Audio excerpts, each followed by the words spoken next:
সুপ্রিয় দর্শক, আসসালামু আলাইকুম। আপনাদের সবাইকে স্বাগত জানাচ্ছি এখনকার আলোচনায়। আপনাদের সঙ্গে আছি আমি সিরাজুল ইসলাম। দর্শক, মার্কিন প্রেসিডেন্ট ডোনাল্ড ট্রাম্প ইরানের বিরুদ্ধে পরমাণু অস্ত্র ব্যবহারের পরিকল্পনা করছেন।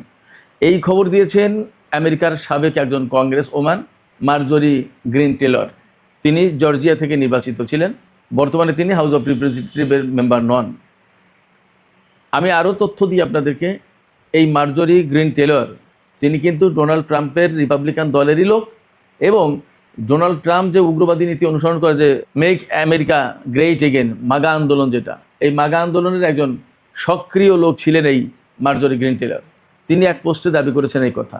শুধু এটা মার্জরি গ্রিন টেলরের বক্তব্য না, এই খবর তুরস্কের রাষ্ট্রীয় বার্তা সংস্থা আনাদোলুও দিয়েছে।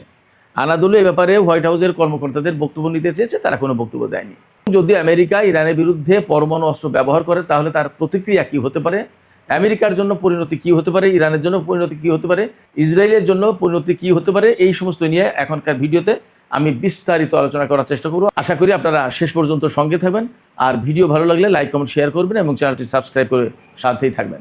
দর্শক, চলুন আমরা বিস্তারিত আলোচনা করি। আমরা গতকালকে একটা ভিডিওতে বলেছিলাম যে ইরানের পক্ষ থেকে এই কথা বলা হয়েছে যে আমেরিকা যদি ইরানের উপরে পরমাণু বোমা হামলা চালায়, তাহলে ইরান কি করবে। ওই ভিডিওতেই কিন্তু এই সমস্ত সম্পর্কে একটা ইঙ্গিত ছিল। আজকে সেই ব্যাপারে একদম পরিষ্কার করে তথ্য এসেছে। আমি আগেই বলেছি যে আমেরিকার রিপাবলিকান দলের সাবেক কংগ্রেস ওম্যান, তিনি 2021 সাল থেকে 2025 সাল পর্যন্ত রিপাবলিকান দলের কংগ্রেস ওম্যান ছিলেন মার্জরি গ্রিন টেলর। জর্জিয়া অঙ্গরাজ্যের, জর্জিয়া স্টেটের 14th কংগ্রেশনাল ডিস্ট্রিক্টের তিনি কংগ্রেস ওম্যান ছিলেন। এই মার্জরি গ্রিন টেলর তিনি এক্স পোস্টে বলেছেন যে ইরানের উপরে পরমাণু বোমা হামলা চালানোর ব্যাপারে পরিকল্পনা করছে মার্কিন প্রেসিডেন্ট ডোনাল্ড ট্রাম্পের প্রশাসন, এবং এই ব্যাপারে অর্থাৎ পরমাণু হামলা কিভাবে চালানো যাবে এর বিস্তারিত পরিকল্পনা করার জন্য হোয়াইট হাউসে বৈঠক হচ্ছে। বিশেষজ্ঞ এক্সপার্ট লেভেলের লোকজন নিয়ে বৈঠক করছেন। মার্জরি গ্রিন টেলর এই কথা বলেছেন তার পোস্টে। তিনি বলেছেন, এটা আমার কল্পনা বা অনুমান না, আমি জানি এটা হচ্ছে। তারপরে তিনি তার ওই পোস্টে বলেছেন, এটাও ঠিক যে আমেরিকা কিন্তু আনটাচেবল নয়, অর্থাৎ আমেরিকাকে যে ছোঁয়া যাবে না, আমেরিকা শুধুই ইরানের উপর বোমা মেরে দেবে, পরমাণু বোমা, আর আমেরিকা ধরা ছোঁয়ার বাইরে থেকে যাবে, ব্যাপারটা এমনও না। মার্জরি গ্রিন টেলর আরও বলেছেন, এই ধরনের পরমাণু বোমা হামলা হলে কি তার পরিণতি হতে পারে সেটাও অনুমান করা যায়। গ্রিন টেলর বলছেন যে ডোনাল্ড ট্রাম্প যদি ইরানের বিরুদ্ধে পরমাণু বোমা হামলা চালায়, তাহলে সর্বপ্রথম যেটা হবে সেটা হচ্ছে যে আমেরিকার বর্তমান নেতৃত্ব ইতিহাসের কাছে দায়ী থাকবে, নাম্বার 1। নাম্বার 2, ইরানের উপর যদি পরমাণু বোমা হামলা চালানো হয়, তাহলে ইরান বা তার আরও কোনো মিত্র দেশ আমেরিকার বিরুদ্ধে বোমা হামলা চালাবে না, বা পরমাণু হামলা চালাবে না, বা ক্ষেপণাস্ত্র হামলা চালাবে না, এটা ভাবার তো কোনো কারণ নেই। আমেরিকা তো আনটাচেবল নয়, ধরা ছোঁয়ার বাইরে নয়, তাকে ছোঁয়া যাবে না, ধরা যাবে না, তা তো না। মার্জরি গ্রিন টেলর আরও বলেছেন, আমেরিকা যদি ইরানের বিরুদ্ধে পরমাণু বোমা হামলা চালায়, তাহলে সারা বিশ্বে ভয়াবহ রকমের অর্থনৈতিক বিশৃঙ্খলা তৈরি হতে পারে, মন্দা একের হু হু করে ধেয়ে আসবে।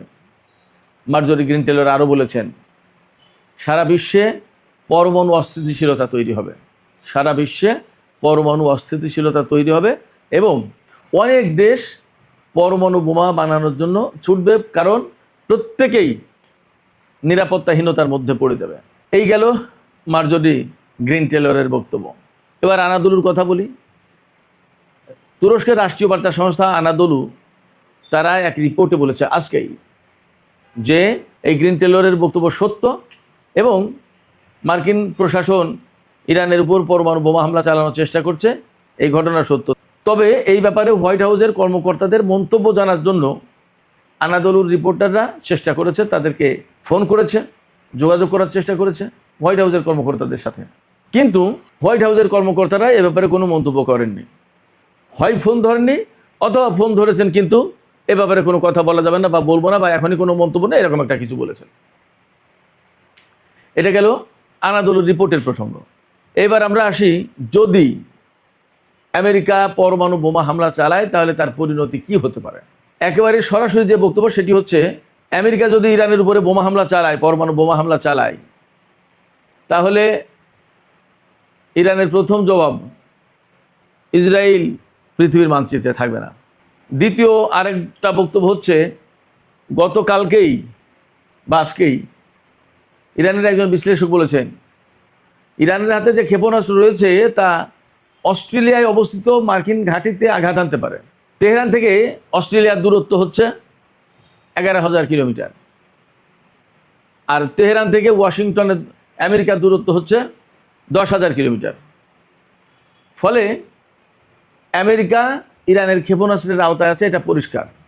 আমি অনেক আগেই বলেছি, তারা এই যুদ্ধ শুরুর কয়েকদিন আগেই রাশিয়ার একটি উপসাগরে ইরান থেকে রাশিয়ার উপর দিয়ে সেই ক্ষেপণাস্ত্র রাশিয়ার একটি উপসাগরের উপরে পরীক্ষা করেছে। বলা হয়েছিল তার পাল্লা 14,000 কিলোমিটার। তা 14,000 না হয়ে সেই 11,000 কিলোমিটারই হোক, ইরানের হাতে আন্তঃমহাদেশীয় অর্থাৎ ইন্টারকন্টিনেন্টাল ব্যালিস্টিক মিসাইল আছে, ICBM যেটা। আমি আপনাদেরকে বলি, সাধারণ অর্থাৎ কনভেনশনাল ওয়ারহেড বহন করার জন্য ইরান ICBM বানিয়েছে, অর্থাৎ ইন্টারকন্টিনেন্টাল ব্যালিস্টিক মিসাইল বানিয়েছে, এটা আমি ভাবতে রাজি নই। এমন কিছু ওয়ারহেড ইরানের কাছে থাকবে যা দিয়ে ইরান আমেরিকাকে মোকাবেলা করবে। ইরান কিন্তু সবসময় বলে এসেছে, আমেরিকা যেভাবে যুদ্ধ করবে ইরান সেইভাবে যুদ্ধ করবে, আমেরিকা যেভাবে হামলা করবে ইরান সেইভাবে জবাব দেবে, এরকম। তো যদি পরমাণু বোমা হামলা চালায় তাহলে কি করবে ইরান? ইরান তো যে দুটো বক্তব্য দিল যে আমেরিকা যেভাবে হামলা করবে ইরানও সেইভাবে হামলা করবে, আমেরিকা যে ধরনের অস্ত্র ব্যবহার করবে ইরানও সেই ধরনের অস্ত্র ব্যবহার করবে, এই তো কথা। তো আমেরিকা যদি পরমাণু বোমা হামলা চালায় তাহলে ইরান কি করবে? এখানে তো একটা প্রশ্ন থেকে যাচ্ছে, তাই না? এই প্রশ্নের জবাব তো ইরানি কর্মকর্তাদের মুখেই আছে, তাদের বক্তব্যের ভেতরেই আছে, যে আমেরিকা যে ধরনের অস্ত্র ব্যবহার করবে তার পাল্টা জবাব ঠিক সেই রকমের অস্ত্র দিয়েই দেওয়া হবে। তাহলে আমেরিকা পরমাণু বোমা ব্যবহার করলে ইরানও তাই করবে, হিসাব তাই বলে। এবং আমার বাস্তব অভিজ্ঞতার কথা তো আমি বলেছি খানিকটা, সেই প্রথম দিকের ভিডিওতে বলেছিলাম যে আমি ইরানে থাকা অবস্থায় একদিন রাত 8:30 9টার দিকে এমন একটা ভূমিকম্প হলো, তাতে শুধু গুম গুম গুম গুম করে শব্দ শুনতে পেলাম আমরা তেহরানে যারা থাকতাম তারা, এবং ব্যাপক ভূমিকম্প হলো, কিন্তু কোনো লোকজন মারা যায়নি, কোনো ক্ষয়ক্ষতির কোনো খবর ছিল না। ভূমিকম্প হলো দ্যাটসোকে, ঠিক আছে, বাট কেন গুম গুম করে শব্দ হলো? গুম গুম করে শব্দ কেন হবে সেই প্রশ্ন কিন্তু থেকে গেল, সেই প্রশ্নের জবাব নেই। হয়তোবা ইরান তার কোনো না কোনো অস্ত্র পরীক্ষা করেছিল, যার প্রেক্ষাপটে ওই রকমের ভূমিকম্প সৃষ্টি হয়েছিল এবং একটা শব্দ হয়েছিল। ভূমিকম্পের সময় তো কোনো শব্দ হতে শুনিনি আমি। যাই হোক, ইরান গতকালকেও কিন্তু বলেছে যে আমেরিকা যদি ইরানের উপরে পরমাণু বোমা হামলা চালায় তাহলে ইরান বিশ্বের সমস্ত মার্কিন ঘাঁটি দখল করে নেবে। কি দিয়ে দখল করবে? প্রথমত এবং প্রধানত তো তাকে বিমান হামলা চালানোর মতো অবস্থা থাকতে হবে, বা ক্ষেপণাস্ত্র হামলা। তো সেই ক্ষেপণাস্ত্র নিশ্চয়ই আছে, তা না হলে তো ইরান ফাঁকা বলে দেবে না যে আমেরিকা আমাদের উপরে পরমাণু বোমা হামলা চালালে আমরা আমেরিকার ঘাঁটি দখল করে নেব। কীভাবে সম্ভব? তাই নিশ্চয়ই তার ভাণ্ডারে সেই রকমের অস্ত্র থাকতে হবে, আছে। আমেরিকা যদি ইরানের উপরে পরমাণু বোমা হামলা চালায় তাহলে ইরান কি করবে? তার আরও কিছু জবাব আছে। একটা জবাব হলো যে পৃথিবীতে ইসরায়েল নামক মানচিত্র থাকবে না, কারণ আমেরিকা ইরানের উপরে পরমাণু বোমা হামলা চালানোর সাথে সাথে আগে ইসরায়েলকে পৃথিবীর মানচিত্র থেকে নেই করে দেওয়া হবে, মুছে দেওয়া হবে। এটা ইরানের একদম প্রথম এবং প্রধান টার্গেট। দ্বিতীয় কথা হচ্ছে, যদি আমেরিকা ইরানের উপরে পরমাণু বোমা হামলা চালায় তাহলে ইরান পরমাণু বোমা হামলা চালাবে কিনা সেই প্রশ্ন সবার চেয়ে বড়। সেই ব্যাপারে ইরানের একজন বিশ্লেষক বলছেন যে ইরানের হাতে পরমাণু অস্ত্র নেই এ কথা তো কেউ নিশ্চয়তা দেয়নি, বা তিনি যা বলেছেন তার মানে দাঁড়াচ্ছে এই যে ইরানের হাতে পরমাণু অস্ত্র নেই এ কথা নিশ্চিত করে বলা যাচ্ছে না। আর তেহরান ইউনিভার্সিটির প্রফেসর এবং ভূ রাজনীতির খুব গুরুত্বপূর্ণ একজন বিশ্লেষক প্রফেসর ডক্টর মারান্দি, তিনি বলেছেন যে ইরানের যে 70 থেকে 80 বা 100টা মিসাইল সিটি আছে ইরানে, সেগুলো সব তো ধ্বংস করে দিতে পারবে না আমেরিকা। যদি তাই না পারে তারপরে কি হবে? তার মানে তারপরে ইরান পাল্টা প্রতিশোধ নেওয়ার জন্য ব্যবস্থা করবে। এই জায়গায় আমি অন্য একটা কথা বলি, হয়তো এমন হলেও হতে পারে যে ডোনাল্ড ট্রাম্প ইরানকে ভয় দেখানোর চেষ্টা করছেন।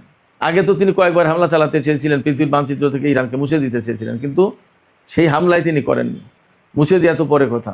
এবারও ডোনাল্ড ট্রাম্প ইরানকে হামলার হুমকি দিতে পারে, ভয় দেখাতে পারে। আবার এমন হতে পারে যে এবার সত্যি সত্যিই পরিকল্পনা করছে, কিন্তু অনেকবার ডোনাল্ড ট্রাম্প বলেও হামলা চালায়নি। এইরকম একটা মনোভাব নিয়ে ইরান যদি মনে করে যে ট্রাম্প তো বলে হামলা চালাবে না, তাহলে হয়তো ইরান ভুলও করতে পারে। সেক্ষেত্রে ডোনাল্ড ট্রাম্প কি বললো না, তার চেয়ে বড় কথা ইরানকে তার মতো করে অল টাইম প্রস্তুত থাকতে হবে, তা না হলে বিপদে পড়তে পারে ইরান। একথা ঠিক যে মধ্যপ্রাচ্যের বেশিরভাগ দূতাবাস, আমেরিকান দূতাবাসে লোকজন খুব কম। মধ্যপ্রাচ্যে আমেরিকার লোকজনকে সফর করতে একদম অনেক আগেই নিষেধ করা হয়েছে। মধ্যপ্রাচ্যে মার্কিন যে সমস্ত লোকজন ছিল, এমনকি ঘাঁটিতে বা দূতাবাসে, তার বেশিরভাগই সরিয়ে নেওয়া হয়েছে। ইরানের হাতে যে সমস্ত মিসাইল সিটি রয়েছে, তাতে শুধুমাত্র যে ইসরায়েলে আঘাত করার মতো মিসাইল রয়েছে এ কথা তো ইরান গ্যারান্টি দেয়নি। আবার একটা কথা আপনারা ভাবুন যে কত দিন ধরে আমেরিকা এবং সারা বিশ্বের সাথে ইরানের টানাটানি চলছে 60 মাত্রার ইউরেনিয়াম নিয়ে। ইরান ওই 60 মাত্রার ইউরেনিয়াম কী কারণে বানিয়েছে, কী কারণে ডেভেলপ করেছে, এবং সেই 60 মাত্রার ইউরেনিয়াম যে এতদিন 90 মাত্রায় নেয়নি তার নিশ্চয়তা কোথায় আছে? 6 মাস ধরে তো ইরানের সাথে আমেরিকার যুদ্ধই চলছে। এই 6 মাসের ভেতরে তো সমস্ত সব কিছু ধ্বংস করে দিতে পারেনি। তাহলে এই 6 মাসের ভেতরে যদি পরমাণু বোমা বানিয়েই ফেলে ইরান, তাহলেই বা আমেরিকার কী করার আছে? এবং মার্জরি গ্রিন টেলর কিন্তু বলেছেন America is not untouchable. America ধরা ছোঁয়ার বাইরের কেউ নয়, তাকে ধরা যাবে না, ব্যাপারটা তা না। তো তাই যদি হয় তাহলে আমেরিকাকেও প্রস্তুতি নেওয়া দরকার। আমার মনে হয় তারা যদি ইরানের উপর পরমাণু বোমা হামলা চালায়, তাহলে ইরানের পাল্টা প্রতিশোধ তাদের উপরে যাবে। তারা সেইভাবে যেন প্রস্তুত থাকে। আমার ব্যক্তিগত ধারণা এমন। আমি মনে করি ইরান দীর্ঘদিন ধরে তাদের নিজেদের ভাণ্ডারে 60 মাত্রার ইউরেনিয়াম রেডি রেখেছে, সমৃদ্ধ ইউরেনিয়াম। এটা এমনি এমনি না। আমি সবসময় বলি যে একেবারেই এমনি এমনি বিনা কারণে এই 60 মাত্রার ইউরেনিয়াম সমৃদ্ধ করে ইরান শত্রুদের কাছ থেকে 2 দিন অন্তর অন্তর ধাক্কা খাবে, এটা ইরান করতো না, করার কথা না। এই 60 মাত্রা ইউরেনিয়াম সমৃদ্ধ করার বিশেষ একটা মাজেজা আছে। সেই মাজেজাটা হচ্ছে এই, ইরান জানে তাদের প্রধান দুটো শত্রু ইসরায়েল এবং আমেরিকা, এই দুটো শত্রুর হাতেই পরমাণু বোমা আছে। তাইলে শত্রুকে যদি মোকাবেলা করতে হয়, তাহলে খালি হাতে গেলে হবে? ব্যবস্থা নিয়েই যেতে হবে। হয়তো সেই ব্যবস্থা ইরান এতদিন পাকাপাকি করে ফেলেছে। তো সুপ্রিয় দর্শক, আজকের আলোচনা এখানেই শেষ করতে চাইছি। আলোচনা শেষের আগে আপনাদের মতামত জানতে চাই, আপনারা কি মনে করছেন?